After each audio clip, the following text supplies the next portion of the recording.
Well, my tips for a perfect mustache, I didn't believe it was as much work as it's possibly been to grow this thing, to be honest with you. When I first started out, we did it, Johnny Damon and I did it for fun, and then it kind of took on a life of its own. So after that, I had to start trimming it and kind of shaping it a little bit. And I even had to, now that I'm getting older, there's a little bit of gray in there, so I had to kind of work that out. And, like I said, it's kind of taken a life of its own. The fashion icon has turned around. And when you say you had to work out the gray, what's the preferred product, and how's that process? Well, I just went to the drugstore real quick and got Just for Men, because I figured that'd be the easiest. And I found out there was a little more work to it than I thought. And I didn't really want to dye my whole upper lip at the beginning how I first did it, so I had to kind of wash it out and kind of pick and choose my spots where I needed to darken it up. And when you showed up with a darker stash, how did your teammates react? Oh, they loved it. Actually, Derek Jeter's been pining for me to do it for a long time. When I first started growing it, I made a deal with him. If we lost 2 in a row at one point, because we were on a hot streak, that I would darken it up. So we lost 2 in a row, and I think he was the happiest guy in the stadium. And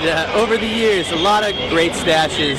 Tell me about your stash icons, either sports or non-sports. Well, I guess if I could relate to in sports, it was Don Mattingly was my first hero as a kid, and Donnie Baseball had the perfect mustache, and I got a chance to play against him my rookie year. Keith Hernandez, Goose Gossage, Raleigh.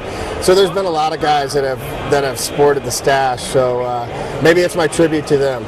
And all right, do you consider it A, porn star, B, pizza delivery man, or C, straight state trooper? I think I've got a nice blend, to be honest with you. When it's lighter, it's definitely 70s porn star.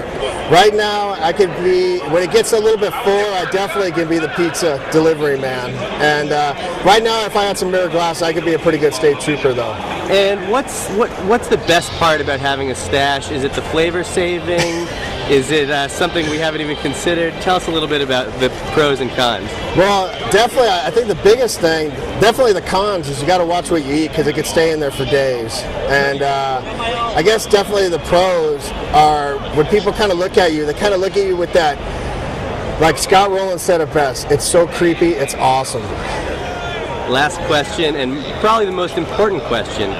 How have the ladies reacted to it? It's been unbelievable. They absolutely love it, which I can't believe, because I'm almost in that category of molester to, like porn star. So but like I said, people absolutely love it. I think people look at it and go, wow, this guy's got enough balls to grow a mustache.